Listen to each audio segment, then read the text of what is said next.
Okay, so first I'm really excited to be here with you. I know it's hard to compete with the talks near the tracks. I would have problem to choose also, but I hope you won't be disappointed. Okay, so let's start. You see agenda. I think you had a few minutes to came up with it. So let's start. I'm from Future Processing. I'm developer and researcher. And we are hiring a few hundred people on the south of Poland in our offices in Gliwice and Opole. And I specifically work in a special team called Heartbreakers. You will see why. And mainly we are dedicated to innovation and fast prototyping. So that's why machine learning is one of our main tools. I'm also engaged in the scientific community as a PhD candidate of computer science in Silesian University of Technology. And I owe many of my skills and interests to Cranfield University in England. Highly recommend it. So, and what is your quest? You should ask, like in Monty Python's. So my quest here is to save your time at the beginning of your projects.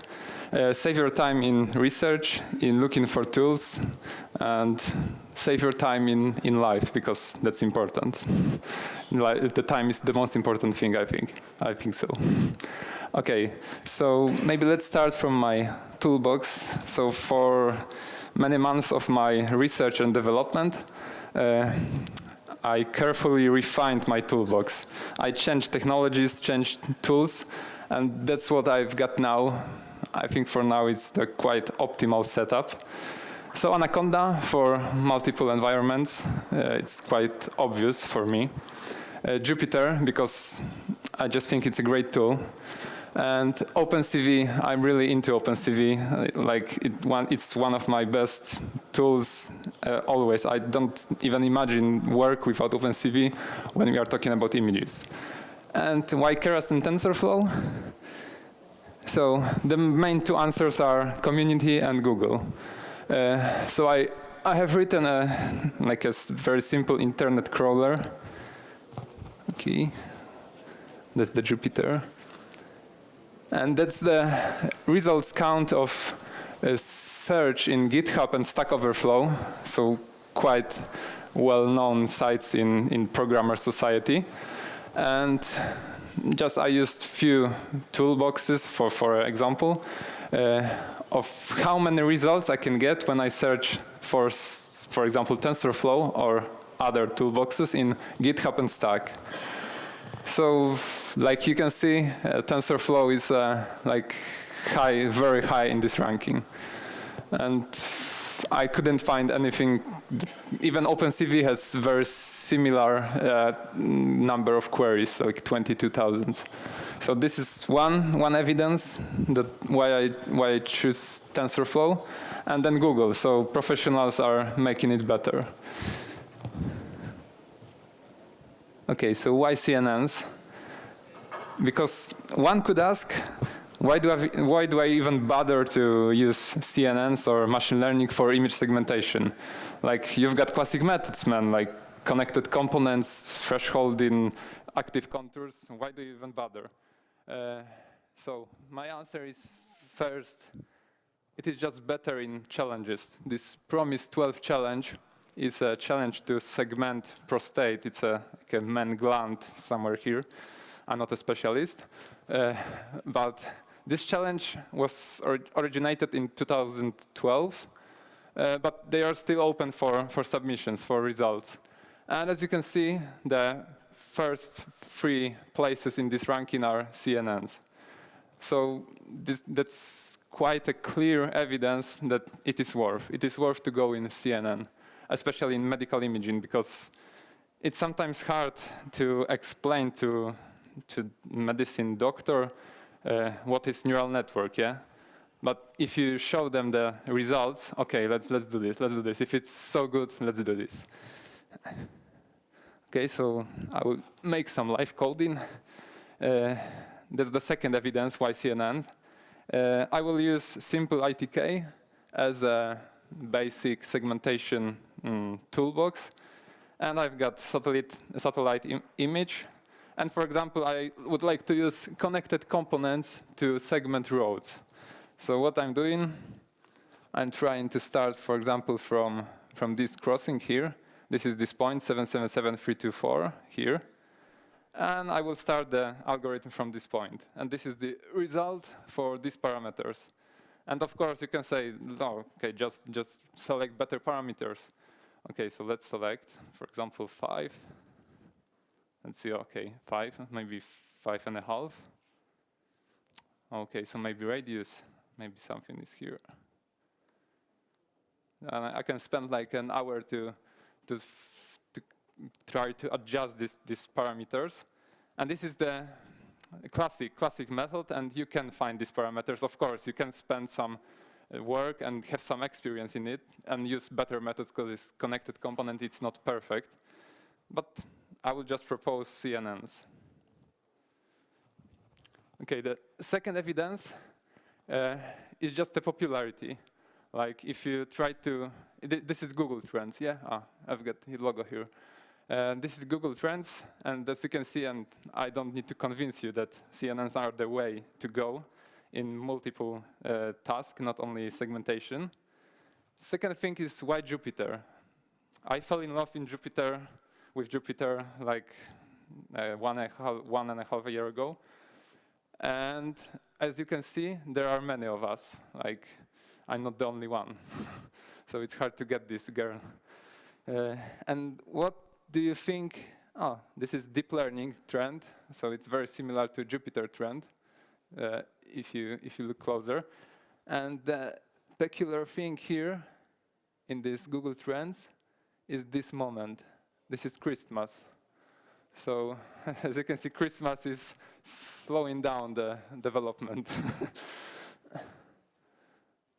Okay, so let's start with advances. By advances, I mean what we did in last few years to make it better.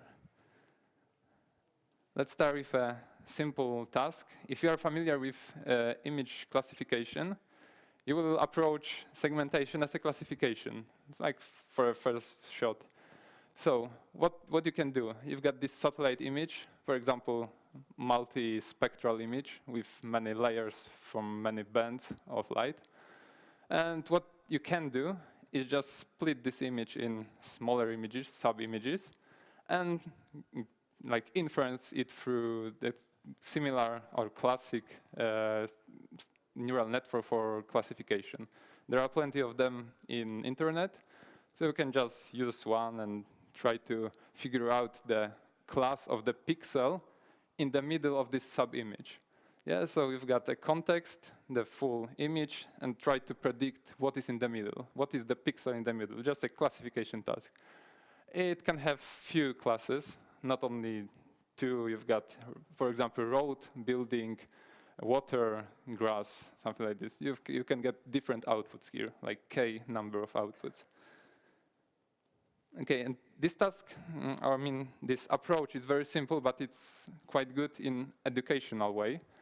Because if someone from business unit came to our team, and he can ask, is it possible with these images? I will give you images. Client gave me images, and is it possible to detect or segment this kind of object? So what we can answer to him, and what we usually answer, is if you, as a human, can understand these images. Like, is this context, for example, here, now I mean about context. If you, as a human, can segment this image. So we've got buildings here with different contexts, different sizes of buildings, and some of them, even for me, are not usually very clear. If it's a building, road, you've got here roads. Okay, usually, yeah, this left top. This is actually from a database, free database from internet. And this right top sub-image was a road. I mean, there is a road somewhere there. So as you can see, the quality of data is also a problem, usually a problem. Even if you've got ground truth, you don't always believe in this ground truth. It's not always really ground truth, especially when there is human involved in the process. Okay, oh, buildings, one more. Okay, there should be something different. But okay, there should be water, for example. Water in satellite image is, for example, black sub-image, just random thing. Okay, so what's the difference? I mean, if you choose one by one context, so you are just classifying one pixel by context of one pixel. This is just thresholding, yeah? So we are just using some kind of linear regression to find the threshold. And I will use the plugin Juxtapose. I think it's quite cool. You can see the image before and after. So the green pixels, this green mask on the image is road, and this red mask is building. So with basic thresholding, we can see some results, but you can look closer. 9 by 9 context. I think it's better. The separation. I think the separation is better, and the separation in segmentation is what we would like to achieve usually. 15 by 15. Yeah, I think better in roads and buildings. 23 by 23. I think it's the best what we achieved here. And 47, 47.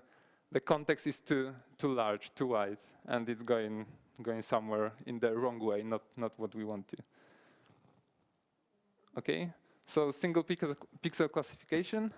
It's very simple, it's educational, you can start with it if you are not very familiar with CNNs. But it's very slow in practice, and this is the main cause or main goal to achieve, that you want do things faster to save your time. So the second step is autoencoders. So the convolutional neural networks, not for classifying, but for recreating or encoding and decoding the image to achieve something different. I mean, it can be different in size, it can be different visually. It can be segmentation, for example, like this. This is quite new paper. This screen is from quite new paper. And you can see some residual connections here. I will talk about it later. But the main goal of the autoencoder is to encode to some vector, to some set of numbers, and to decode with another network to get what we want. It's just a matter of training, what we want to achieve. We can use different architectures here, like VGG, GoogleNet, anything, or just your own architecture to encode and to decode. And it can be even not different architectures, like you can encode with something big and decode with something small. And the main achievement of scientific world in segmentation is this unit. It has become so popular in last years that I see it everywhere. Like UNet is the way to go.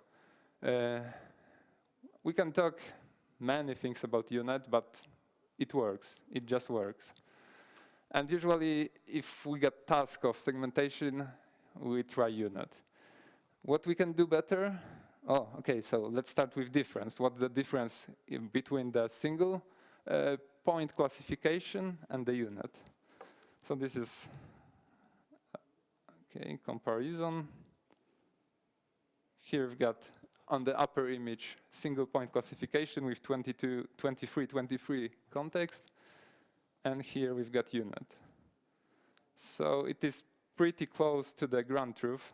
And I need to add that this is test image. This is not training image or validation image. This is test image in both cases.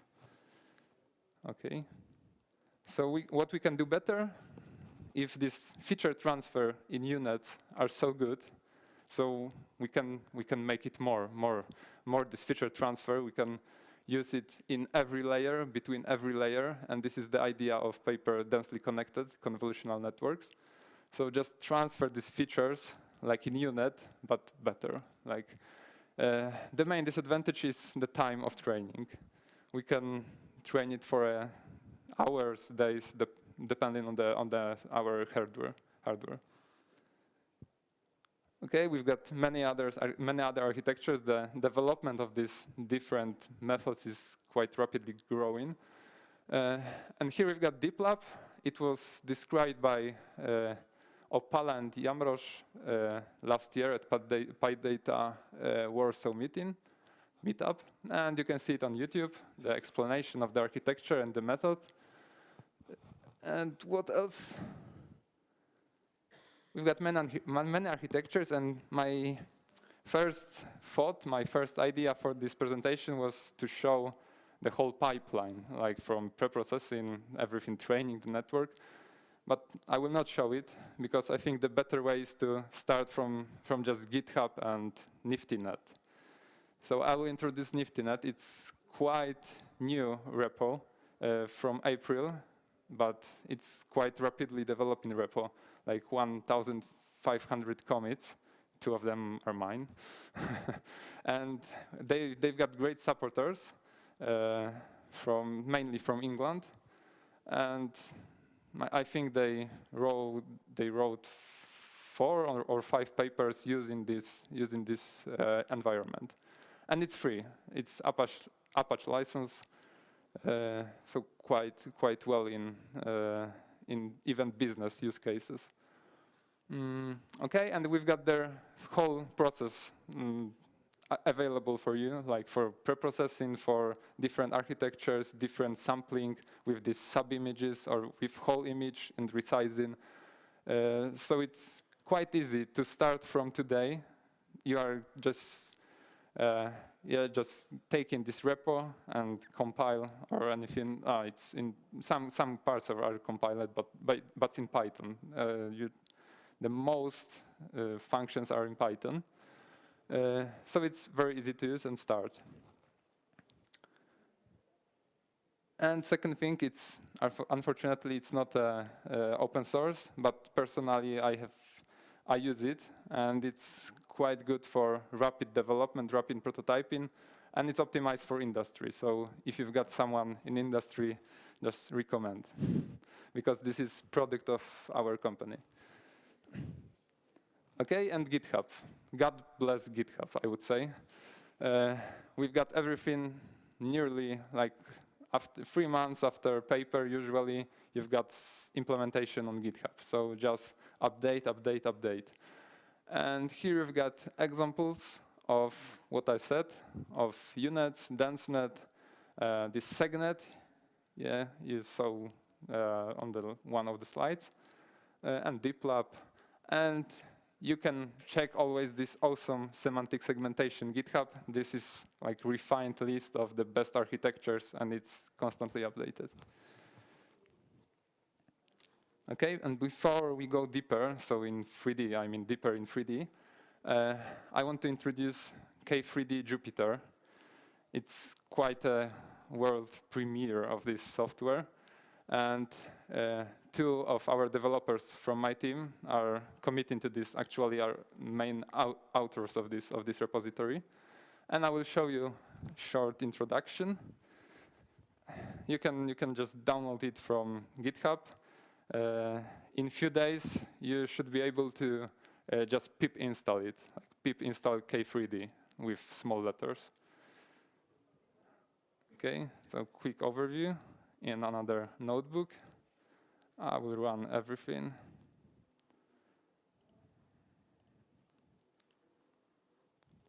Okay, so what you've got here, you've got WebGL-based visualization of lines, vectors, points, meshes, what else? Managing marching cubes. It's quite useful algorithm. I will show what it can. And this is the result. So you can just maybe full screen it. Check the points vectors. It's a sample. You can. This is one of the examples in the GitHub repo. So yeah, lines, different points. You can change the window and just put it somewhere on the screen. Okay, and you can, for example, change something in interactive mode of Jupyter. So this tool is for 3D visualization in Jupyter. It was what was missing for us, for our team. And I hope it will be useful for you. And it's quite cool even if you are a data scientist, not only image person, because you can make this PCA or TSNE and just use it in 3D space, not 2D space as usual. So you can show these clusters in a one dimension more. Okay. This was quick overview. Oh, okay. I see the grid will update. But what is the main goal usually in 3D segmentation is medical segmentation, medical images from CT, MR, magnetic resonance. So I will show you one of the use cases of our team, in this K3D.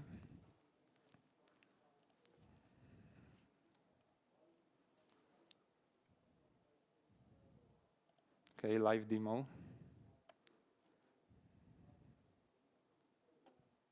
Okay, I will restart kernel.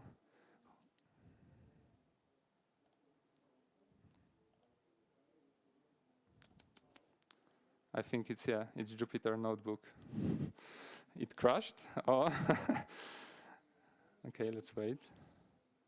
Ah, yeah, it's not crashed, but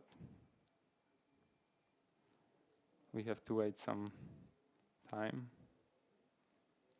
Because this volume, you will see, this volume is 500 by 500 by 300 voxels to render. And just we need to wait because it was not in cache, actually. Okay, so we've got hard.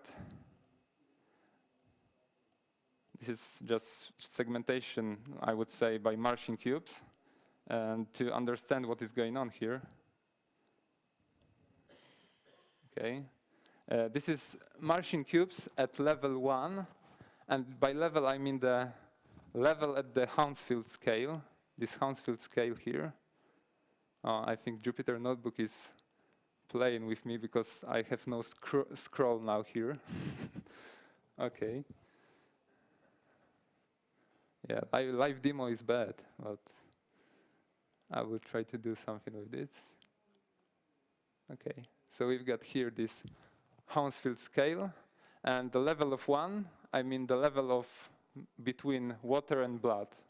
And this level is, if the voxel in this 3D volume is 1, you will get everything that is 1 and over 1 by these Martian cubes, like segment or this isosurface you can see here. Okay. This is something like isosurface over the Hounsfield of 1. So Martian cubes with isosurface near 1. Okay, so we can just check what is going on here.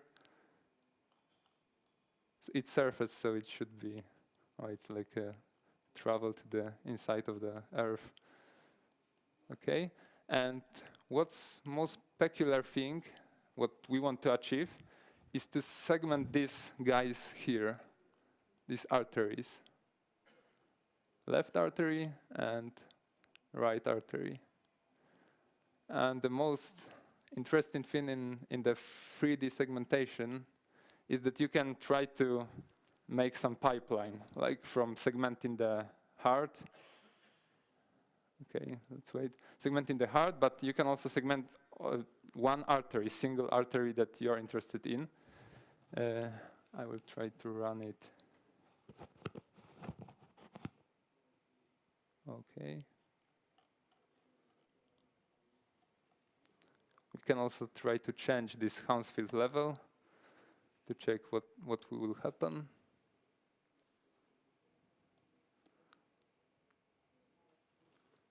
I know what is going on. I'm not connected to power.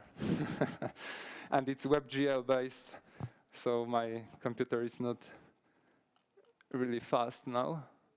But yeah, here you've got 400 Hans fields, and it should be contrast. The contrast is injected into arteries to make the better image of the blood in heart, not just water or blood, but you can inject the contrast to make it more visible. So you can see here the contrast in the heart with the blood and everything. This is everything what is around this contrast.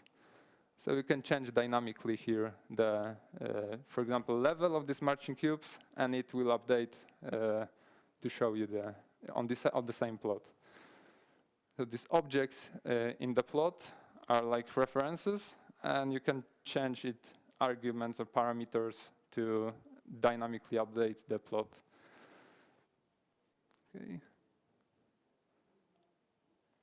Yeah, that was my bad to not connect this computer.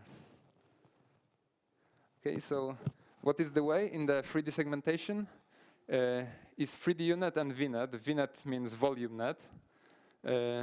So basically it's the same, but with 3D convolutions.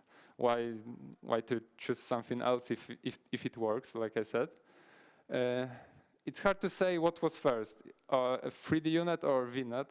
The idea is very similar and the architecture is very similar. But as you can see at the dates of publication, it's not very clear who was first. And as usual, we can have more architectures based on what we know from 2D. And I put the dates here to show you how rapid is the development. I personally try to be always updated, but it's sometimes not possible to be updated with all the architectures coming and all the repos or the methods and ideas. But few of them are here, and you can try 3 of them. You can try in the NiftyNet, and this last one is. I think there is one repo about it, but it's not working very well. But this is like intelligent connected component. If you have someone who can set connected component is good for medical, so you can say him just, okay, let's make it intelligent, like let's make it teachable using machine learning. Okay, and note or practical tip from me is the paraphrase of Phil Carlton idea. There are only 3 hard things in computer science: cache invalidation, naming things, and dimension ordering. This dimension ordering is from my experience, because it seems that it's simple to manage these dimensions. But in Keras, for example, if you use TensorFlow backend or Fiano backend, you can have problems with configuration of channels last and channels first. But actually, it's not very bad for you, because it is quite easy to debug, because if the channels last and channels first are not in the proper order in the config or proper value in the config, you will get error. Just basically, usually, you will get error. The second thing is OpenCV versus TensorFlow. I love OpenCV, I love TensorFlow, but they don't love each other. I mean, the dimensions of images are different, BGR and RGB. This is the most tricky part, because we lost like a week looking for a mistake in our architecture. And yeah, it became that it was OpenCV BGR. And yeah, we designed it from the beginning with the OpenCV and Keras, and it was working. It was working. And in one, I don't know even who, but someone changed it in one place to read the image in BGR, and it was completely crap. We thought it's like a different commit or something, because there were like 20 commits, and we have to check every architecture change, what is going on. And the grayscale images, so you've got columns, column rows, and one. This one is dimension of the color space in TensorFlow, and OpenCV doesn't have this one. If we are talking about grayscale in OpenCV, it's just columns, rows. And if you are talking about 3D and medical image segmentation, the biggest problem is the anatomical orientation of the patient, because it's not always the same. You've got this information in your file, in your MHD file about this patient. You have to manage these dimensions, and you have to manage it in code. So yeah, we spend lots of time to make it work good and to manage it. Okay, so thank you for your attention. We are hiring because I think there is no such thing as too many or enough data scientists in our company. So yeah, that's the end. Thank you.